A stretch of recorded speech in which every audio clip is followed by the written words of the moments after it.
Hello students. सो इस video में हम समझेंगे how does a battery works. किसी भी सर्किट में बैटरी कैसे वर्क करता है उसे हम इस वीडियो में समझने वाले हैं।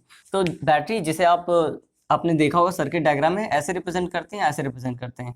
जनरली इसे आप सेल बोल सकते हो क्योंकि यहाँ पे एक सिंगल सेल है, ठीक है। और अगर यही सेल रिपीट हो जाए तो ये बन जाती है बैटरी, ठीक है। तो बैटरी और सेल में कोई डिफरेंस नहीं होता, दोनों का फंक्शन सेम होता है। तो कैसे वर्क करती है इसको हम समझते हैं। इससे पहले हम ये समझें कि बैटरी वर्क कैसे करता है, पहले हम ये समझते हैं कि बैटरी के फंक्शन क्या क्या होते हैं, मतलब बैटरी को करना क्या क्या होता है। तो बैटरी के बेसिकली दो काम होते हैं। एक तो इसे पोटेंशियल डिफरेंस जनरेट करना होता है। पोटेंशियल डिफरेंस अगर आपको पता है तो बहुत अच्छी बात है, नहीं पता है तो अभी मैं आपको बता दूंगा, ठीक है। सो क्या काम करना होता है, टू जनरेट पोटेंशियल डिफरेंस। अगर सिंपल लैंग्वेज समझे तो मतलब चार्जेस का डिफरेंस, ठीक है। और एक बार पोटेंशियल डिफरेंस जनरेट हो गया मतलब चार्जेस का डिफरेंस जनरेट होगा जिससे इलेक्ट्रॉन फ्लो कर जाएंगे। और साथ में इस पोटेंशियल डिफरेंस को मेंटेन भी करना होता है, ठीक है। ऐसा नहीं कि जनरेट कर दिया और काम हो गया, नहीं, इस पोटेंशियल डिफरेंस को मेंटेन भी करना होता है। तो to maintain the potential difference, ये दो बेसिकली इंपॉर्टेंट फंक्शन होते हैं।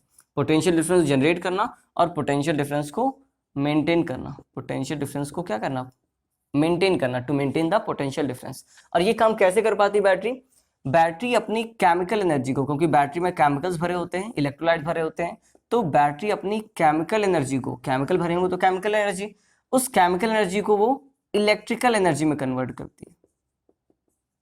इलेक्ट्रिकल एनर्जी में कन्वर्जन हो जाता है जिसकी वजह से ये काम हो पाता है, पोटेंशियल डिफरेंस जनरेट हो पाता है और पोटेंशियल डिफरेंस मेंटेन भी हो पाता है। अब देखिए मैं यहाँ पे एक बैटरी का रिप्रेजेंटेशन कर रहा हूं और उसके बाद हम समझते हैं कि कैसे वर्क होता है। देखिए इसको हटाते हैं फिर समझते हैं।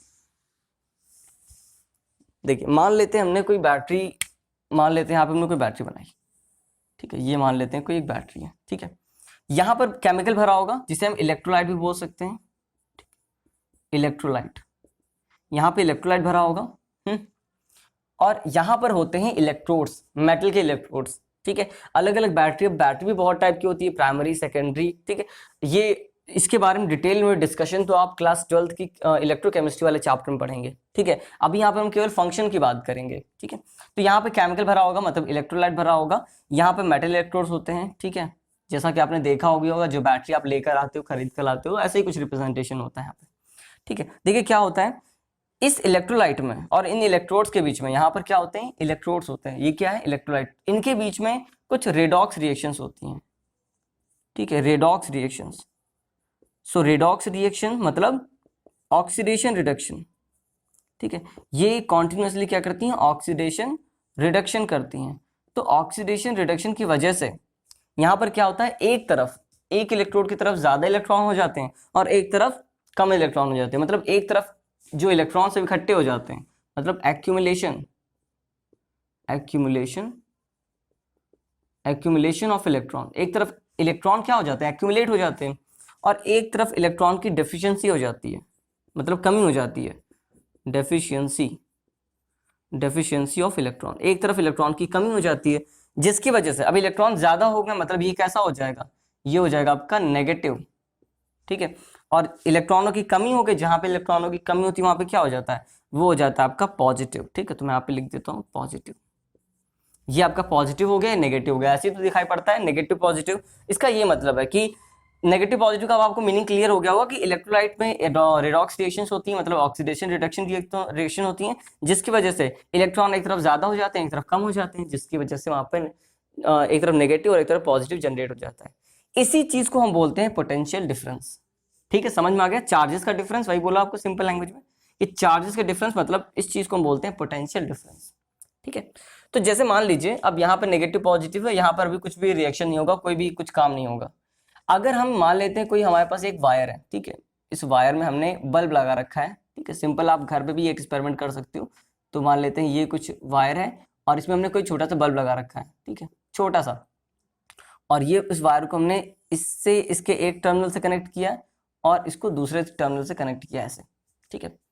तो अब क्या होगा, यहाँ पर ज्यादा इलेक्ट्रॉन है तो, और यहाँ पर कम इलेक्ट्रॉन है, तो अभी पहले तो उसके पास रास्ता नहीं था, लेकिन जैसे ही कनेक्ट किया ये सर्किट कंप्लीट हो गया, तो अब इलेक्ट्रॉन को जाने के लिए रास्ता मिल गया, क्योंकि जैसे आपने पढ़ा है कि अगर मेरे पास एक कंटेनर है जिसमें बहुत ज़्यादा पानी है और एक कंटेनर जिसमें बहुत कम पानी है, ठीक है, अगर मैं इनको एक पाइप से ज्वाइन कर दूं, क्या होगा, यहाँ वाला पानी यहाँ पर जाएगा। क्यों जाएगा? क्योंकि इसको अपने आप को इक्वल करना है। ये तो स्पॉन्टेनियस प्रोसेस है, नेचुरल प्रोसेस है, नेचुरल चीज़ है, ये तो जाएगी यहाँ पर, ठीक है, क्योंकि उसको अपने आप को इक्वल करना है, चार्ज को इक्वल करना है। तो यहाँ से इलेक्ट्रॉन निकलेंगे ऐसे, ऐसे इलेक्ट्रॉन निकलेंगे, ठीक है, ऐसे इलेक्ट्रॉन निकलेंगे यहाँ से, इसके थ्रू जाएंगे ऐसे, ठीक है, इससे थ्रू जाएंगे इलेक्ट्रॉन, और ये बल्ब उस टाइम पे क्या करेगा, ग्लो करेगा, क्योंकि यहाँ पे तो आपने कनेक्ट कर दिया। तो ये इलेक्ट्रॉन यहाँ से निकलेंगे ऐसे ऐसे ऐसे और यहाँ पर जाएंगे, ठीक है। तो इस तरीके से ये बल्ब ग्लो करने लगेगा, मतलब आपका बैटरी वर्क करने लगेगा। लेकिन जरा एक चीज सोचिए कि यहाँ से इलेक्ट्रॉन अगर निकले और यहाँ पर अगर आ गए, तो यहाँ से फिर तो आपका, जैसे मैंने आपको बताया, पोटेंशियल डिफरेंस जनरेट करना, पोटेंशियल डिफरेंस को मेंटेन करना।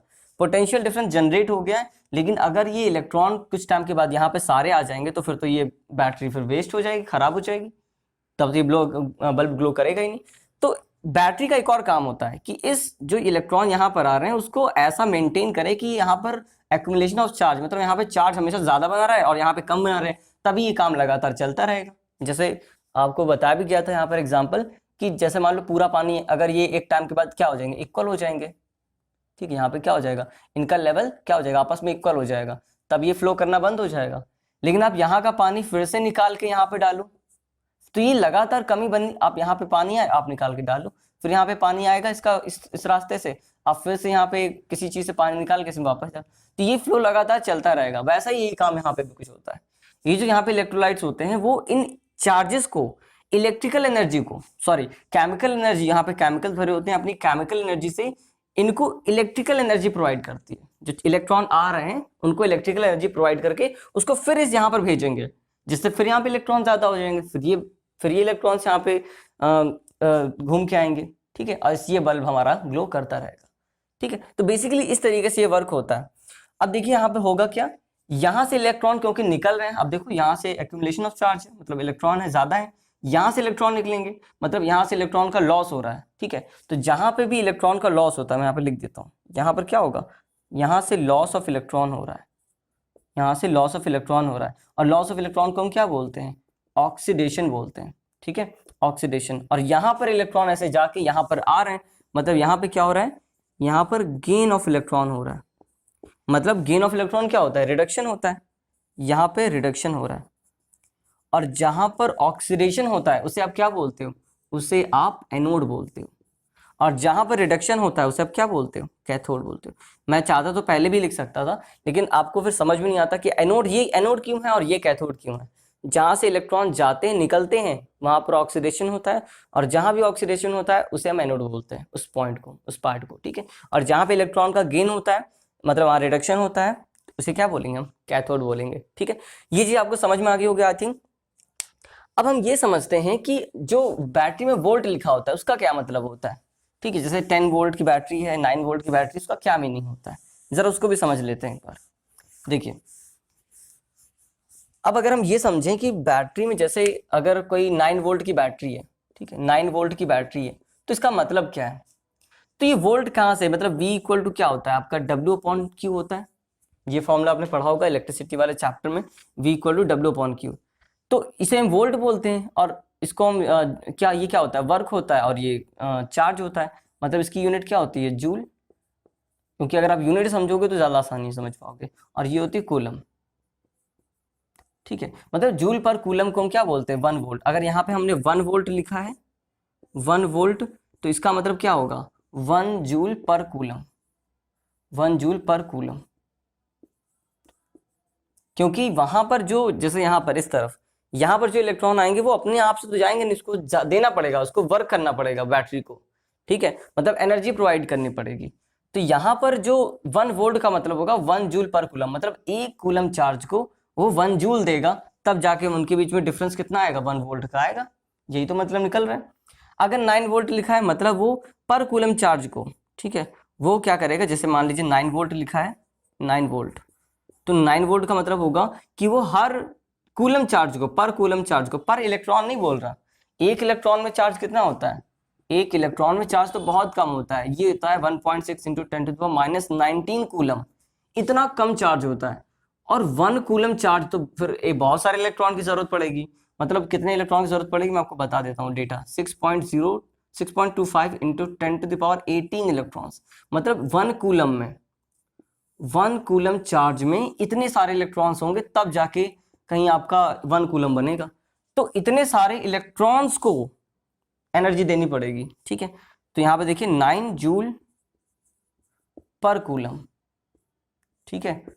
कुछ बच्चों को कंफ्यूजन होता है कि एक हर इलेक्ट्रॉन को इतनी जूल की एनर्जी दे रहे हैं, नहीं, हर इलेक्ट्रॉन को नहीं, पर कूलम को।